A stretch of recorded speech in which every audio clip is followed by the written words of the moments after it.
Hello and welcome to Totally Casual Gaming. I'm typhoonJ and welcome back to the Totally Casual Gauntlet. So last I left off, I had just finished the game. What did I finish? Final Fantasy VI? That's what it was. I think that's what it was. And the next game I had was Tomb Raider, Rise of the Tomb Raider. I noticed that Austin actually got the same game too, so we kind of matched up a little bit. But the same day I started it, I actually beat it. It really wasn't that long. It said 20% on my on like my progress. When you go into the main menu, it tells you what percentage it is. By the end of the game, it was like 50-something%, and I think it actually is like counting collectibles and stuff, because like usually you complete a game with collectibles and it's like maybe 70%, 75% if you hadn't done anything, but it was at like 55. So it actually kind of ended faster than I thought it would. It's weird because like I played the first Tomb Raider, the reboot in 2014, I think it was. I can't be right. 2014, 2013, something like that. Anyway, I played that one, loved it. But this new one, like it got praise from like a bunch of people for being pretty good. Like if you like the first game, you like this one. But like, I don't know. I kind of have mixed feelings about it. I guess I could do a Austin style pros cons list. So as far as pros go, same old kind of stuff, honestly. Like if you played through the first Tomb Raider, you'll probably like this one. If you're like me, you'll think it's okay, but not great.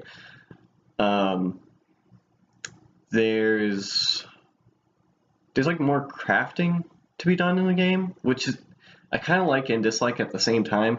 Like you have to get like herbs and cloth, I think it is, or maybe you just get herbs, but you can craft like ways to heal yourself. So you're making like med packs like you would in like The Last of Us, instead of having like health coming back to you like in the first game. If I remember right, that's how it worked in the first game, is you just go black and white and then it goes back to normal like most other modern games. But this one's got a lot of different crafting of like expendable items like poisonous arrows and like explosive arrows and stuff, which is kind of neat. The game takes place, how do I describe this? It's like, if I remember in the first game, it was like you went into separate like small hubs. I said HUDs. And you basically just like spiderweb out into different branches and then come back and then move to the next one, and then that's how you progress the story. But in this game, it works in kind of a similar way, except for it's like one hub and then one direction, and then you come back and then you move on to the next one. It's the same thing. The game like encourages you a lot. Like it'll really point out like, hey, there's these side missions you can do. Why don't you go ahead and do that and get some special weapon or whatever?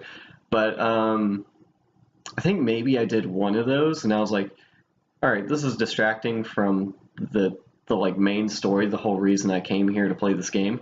So I largely ignored all the side stuff, and really had no problems with the game. Like as far as difficulty is concerned, I think I had it set to like normal, but like I wasn't really having trouble with enemies or anything like that.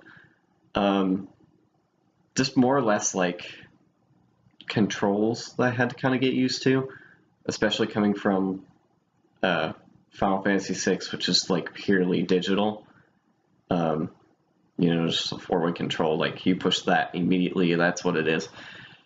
But in Tomb Raider, and I guess I'm going to move on to the cons now, is the controls feel like loose to me. I don't know if that's just my controller, but it feels like there's like a fair amount of delay or like a small dead zone when you're inputting movement, at the very least. Movement, jumping, that sort of stuff, which would really kind of put me off, honestly. I feel like there were a couple times where that really affected my my gameplay. The story I kind of say is a con, because it kind of... So in the first game, it's a simple story of like, alright, Laura's trapped on an island that's cursed. Figure out what's going on and get off the island. That's really the story of the first game.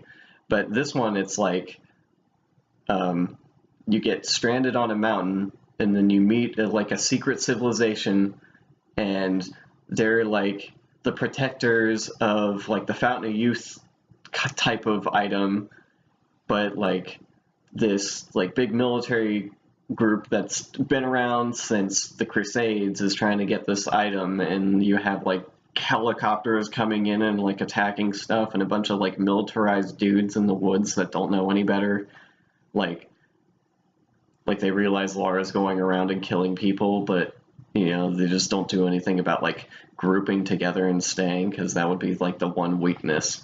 They just kind of like branch out and just don't learn from the mistakes of their like comrades. But it ends up becoming this like really grandiose sort of adventure that's like Laura saves the world, whereas in the first game it was just like Laura had a really interesting adventure about some sort of artifact, which I think is more along the lines of what a Tomb Raider game should be. That's just my critique. That's all preference. Like, you may like the more grand adventure than me. That's really about it for cons for me. It wasn't a bad game. The ending boss I thought was kind of stupid. I'm not going to spoil anything. I imagine Austin's probably going to watch this video, so heads up for that last boss. Let me know what you think of that last thing, because I thought it was really dumb. And by dumb, I mean kind of a pain in the ass to fight. But yeah, so I spun the wheel. I got XCOM. I played a little bit of it, but now Kingdom Hearts 2.8 came out yesterday, and it just finished downloading today, and I've been playing it. So I'm just going to play that and then go to XCOM. If I don't feel like I'll be missing anything with XCOM if I just leave it be for a bit. It seems to be kind of very, like, sort of mission structured, you know? Where it's like you can do one mission and just put it away for a bit and then come back and you'll be perfectly fine. It doesn't seem like the story is like this really big overarching thing that I would need to pay attention to like an RPG. So I played 4 or 5 hours. I played a lot of Dream Drop Distance today. I guess I could talk about what I think about the game so far. So this game came from a 3DS. It's not all that noticeable graphics-wise, because I think they like upscaled it so it would look more like the 1.5 and 2.5 remix games. But the audio is a little poor. Like, it kind of hits the high end in peaks and clips. It's a little noticeable when characters start like shouting, but it's not too bad. The flow motion in the game is interesting. I feel like it kind of takes some control away. Okay, here's how I can describe it as far as the control is concerned. So if you played a 3D Sonic Adventure game and you do the kind of like jump up and homing attack sort of thing, it's like that level of control where it's like you kind of know what you're doing, but that whole middle part and like the distance you go it's kind of ever changing. Like in some like big open areas where you get like a pole or something that you would use, it's not really a problem at all because most of the time you know what it'll do.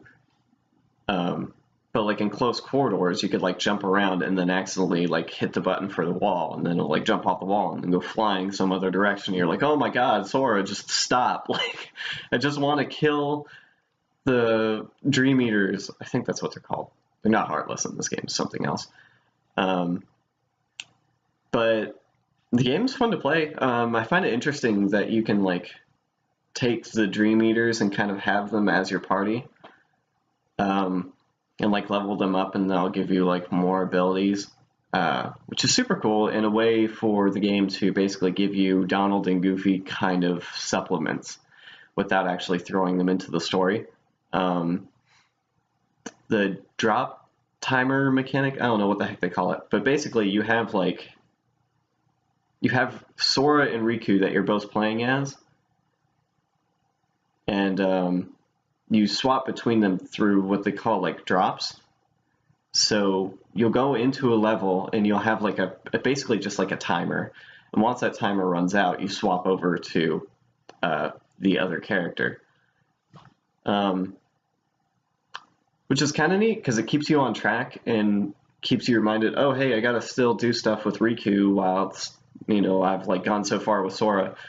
It's a good way to keep yourself on track on the same level, but also like it can be frustrating at times where like timer is running really low and then you get to a boss fight and you like don't have enough time to finish the fight, and there are items to give you to like bring that timer back up so you can finish things, but like if you get caught in the middle of a battle and you realize, oh hey, I don't have enough time to actually finish this, you can't do anything about it because you have to assign that item to your selection bar, and you can't do that while in combat. You'd have to do it before you hopped into a boss room, which I guess you could preemptively do. But I feel like if you go into a boss room, the timer should just stop. Like you don't need it in there. Like, what would be the benefit of having to swap between characters in mid-boss fight? Because once you go back to the fight, they're at full health again, so it's like the fight starts over. The way they split up the story is kind of interesting. It seems like, because Riku and Sora are like going through the same places, sort of. Like they're going to the same worlds at the same time, so to speak. But it looks like most of the time Sora's story starts first, and then Riku follows up. But what had been happening with me is I would go through Sora's, but not make it all the way, and then go through Riku's, and then make it all the way to the boss, like much further than Sora. And then Sora would catch up and beat the boss, and then Riku would catch up and beat the boss. Which would kind of jumble the story a little bit, but I seem to be hanging on to it decently. I had watched the movie for Dream Drop Distance before. It was a while ago, but I kind of get the gist of what's happening. All the Ansems and Xehanorts and stuff I kind of forgot about, so that's interesting. But I'm liking it so far. If you like Kingdom Hearts, you'll like this same old kind of stuff. Combat's a little bit different, but it's not bad. If you liked Birth by Sleep, it's more along the lines of that. So I have that game to still go through. I have Birth by Sleep .2. I don't remember what the heck it's called. The one with Aqua in it. And I still have the story. The movie thing. I can't even remember what that's called either. It's a back cover or something like that. But I don't think I'll be able to finish 2.8 by next video. I could be wrong, but that's my guess. That's really about it, honestly. If you guys like the video, go ahead and leave a like. If you have any comments, go ahead and share them underneath. Any other questions, they go in the same place. And I will see you guys next week.